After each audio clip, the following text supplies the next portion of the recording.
Salut! Aujourd'hui on se retrouve pour la vidéo de montage de la brassière de pyjama nuit. Enfin brassière de pyjama, moi je la porte aussi en journée sous un t-shirt un peu loose. Elle est vraiment trop sympa et trop agréable à porter. Donc pour monter cette brassière, vous allez voir, c'est super rapide, elle est vraiment hyper fastoche, donc on y va ensemble. Donc on va commencer par monter les côtés. Donc pour ça, vous connaissez ma passion pour les coutures anglaises. Et bien on n'y échappe pas cette fois-ci non plus. On va commencer par 2 coutures anglaises pour rejoindre les côtés. Donc pour ça, on se met envers contre envers. On épingle, on fait bien attention au raccord. On épingle de chaque côté et on va faire une couture au point droit à 0,5 cm du bord.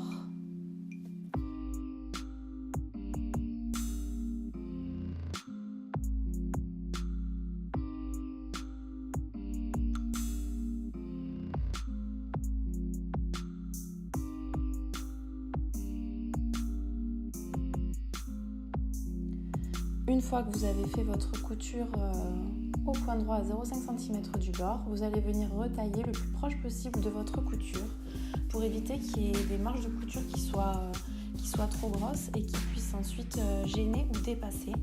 Parce qu'en fait, ce qui va se passer maintenant, c'est qu'on va retourner notre ouvrage endroit contre endroit et prendre en fait ce bord franc dans une deuxième couture.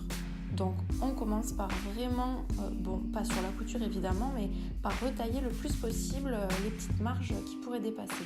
Ensuite on retourne l'ouvrage, on se met endroit contre endroit, on épingle à nouveau et on fait donc une deuxième couture au point droit, toujours à 0,5 cm du bord.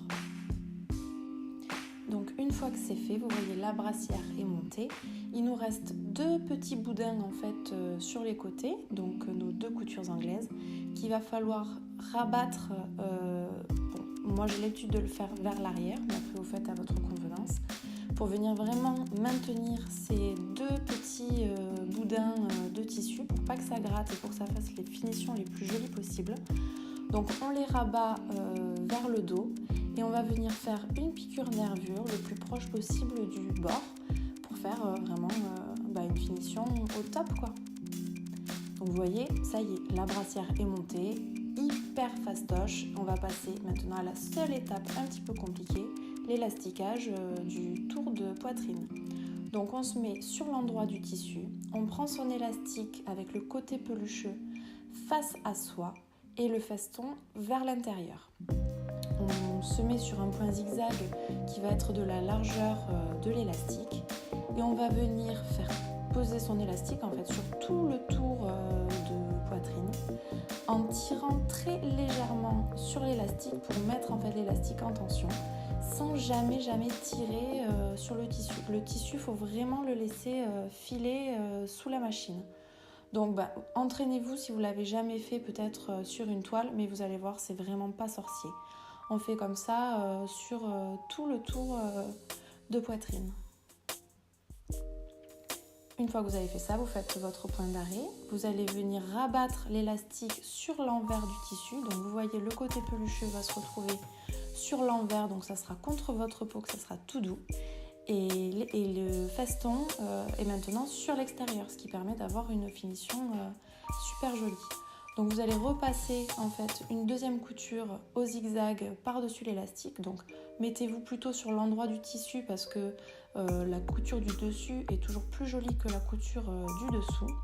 Et vous allez repasser en fait sur votre couture précédente pour venir maintenir l'élastique sur l'envers du tissu. Vous pouvez tirer légèrement sur la dentelle cette fois-ci pour vraiment bien plaquer la dentelle sur l'élastique.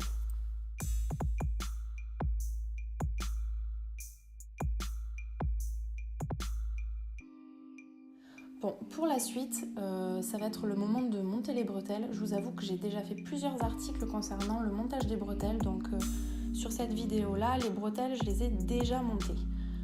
Référez-vous à d'autres articles si vous ne l'avez jamais fait, mais vous allez voir, c'est vraiment pas compliqué.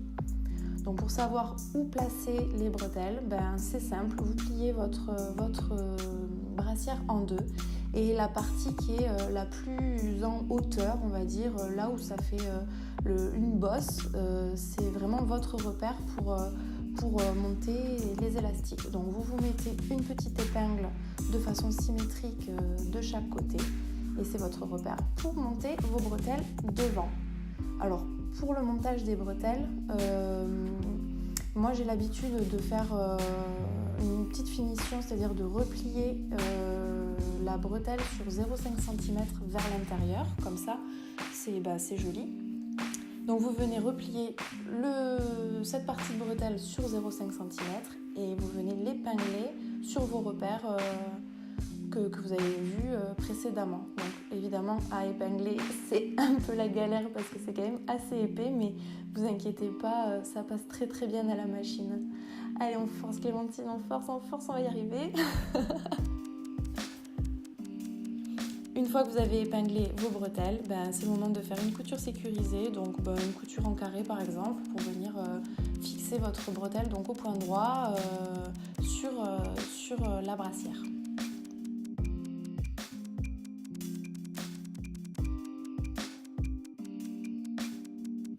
Une fois que c'est fait, que vous avez fait les deux côtés, il va être temps de les placer sur le dos. Donc pour cela, vous placez votre brassière à plat, le dos face à vous.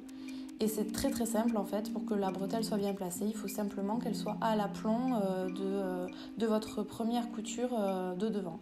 Donc vous la positionnez bien à l'aplomb.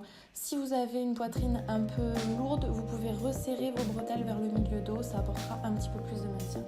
Donc une fois que c'est fait, comme tout à l'heure, vous épinglez vos deux côtés et vous faites une couture sécurisée en carré ou en croix ou comme vous voulez. Mais bon, d'après moi, le mieux, ce sont les coutures en carré.